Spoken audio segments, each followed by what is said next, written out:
मौके को लेकर इकट्ठा हुए हैं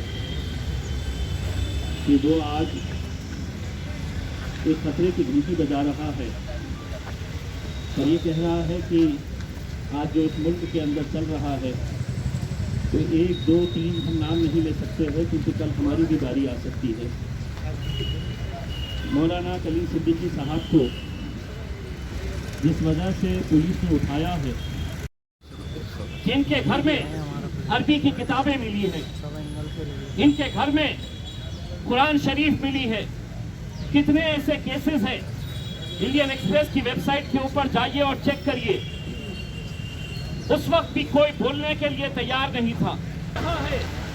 ये हो रहा है।